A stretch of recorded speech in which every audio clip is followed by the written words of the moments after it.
तर defending champion Kolkata night रायडर्सनी आपला squad तयार केला आणि एक चांगला स्क्वॉड तयार. त्यानंतर दुसरं म्हणजे फायनलिस्ट IPL 2024ची होती म्हणजे हैदराबाद. एक डायनॅमिक डुओ आहे हैदराबादचा. तर आपण पूर्ण स्क्वॉड पूर्ण व्हिडिओ पूर्ण पहा. आपलं चॅनल सबस्क्राईब करा. तर चला तर व्हिडिओला सुरुवात करू. सर्वप्रथम पाहू आपण कोलकाता नाईट रायडर्सचे. तर KKR पाशी एक KKRने केला की आपला जे 2024चा जो कॅप्टन होता श्रेयस अय्यर त्याला सोडून दिलं. तर इथे एक गलती केली की श्रेयस अय्यरला सोडायला पाहिजे नव्हतं. ठीकठाक प्रदर्शन होता श्रेयस अय्यरचा.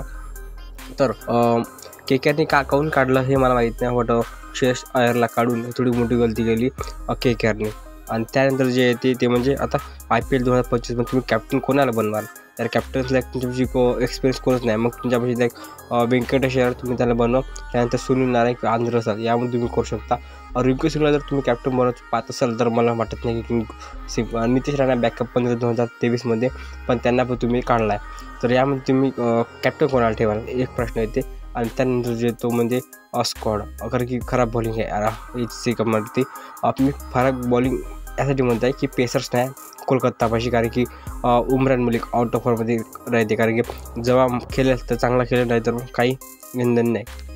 आणि त्यानंतर एनरिक नोकिया. तर नोकिया तुम्ही म्हणत असाल तर नोकियाचा फ्रॉम आउट आहे. कारण की IPL 2024मध्ये टोटल 7 मॅच केले. त्यामध्ये पण त्यांनी 7 का 8 विकेट घेतले. आणि 13च्या इकॉनॉमी म्हणजे काय रन म्हणजे काय रन झोडलं यार नोकियाला. तर नोकियाचं मला वाटत नाही तेवढं. हर्षित राणा चांगला प्लेअर आहे. तर त्या म्हटलं तर एक फास्ट बॉलर हर्षित राणा चांगला वाटते. आणि वैभव ओरारची पण गॅरंटी जो चांगला खेळल्यानंतर वैभव ओरार. तर मी अपेक्षित पकडलं तर चांगली बॉलिंग आहे. पण जशी 2024 पण तशी 2025मध्ये वाटत नाही आहे. आणि त्यानंतर करू आपण हैदराबादची. तर सनरायझर हैदराबादची चांगला प्रॉपर आहे. त्यामध्ये 1, 2, 3 खतरनाक म्हणलं तर फलंदाजी कतही खतरनाक सनरायझर हैदराबादची. ओपनमध्ये करणार तर श्रीविजय आणि अभिषेक शर्मा 3, ईशान 4, रेड्डी 5, क्लासन आणि पॅट कमिन्स पण येणार. त्या मग आपण म्हणू शकत नाही की खतरनाक. तर मुंबईची बॉलिंग आणि हैदराबादची बॅटिंग कतही खतरनाक आहे.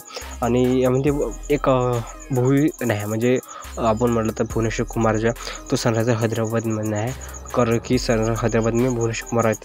पण रिप्लेस केला आहे त्यानंतर त्यास मोहम्मद शमी आहे आणि हर्षल पटेल पण आला आहे. 2024चा purple cap holder Harshal Patel आता आला आहे हैदराबादमध्ये. तर एक प्रॉपरमध्ये चांगला स्क्वॉड आहे त्यानंतर हैदराबाद. आणि मला वाटतं जसं 24मध्ये कामगिरी केली होती तशी 2025मध्ये पण चांगली कामगिरी केली. कारण असा हैदराबादचा स्क्वॉड आहे. आणि त्यास आपण म्हटलं तर एक इकॉनॉमिकल राहते की पॅट कमिन्स कॅप्टन आहेत. आपण अशी काही विकनेस नाही आहे हैदराबादची. आणि की विकनेसमध्ये थोडं येऊ शकते की मिडल लोअर ऑर्डरमध्ये. पण ते गरज पडत नाही. ज्या प्रकारे त्यांचा टॉप ऑर्डर आहे मिडल ऑर्डर आहे. तर असं आहे आपला स्क्वॉड हैदराबादचा. तर आपल्या व्हिडिओमध्ये एवढंच. तर व्हिडिओला लाईक करा, जास्तीत जास्त शेअर करा. तर भेटू पुढच्या व्हिडिओमध्ये. धन्यवाद.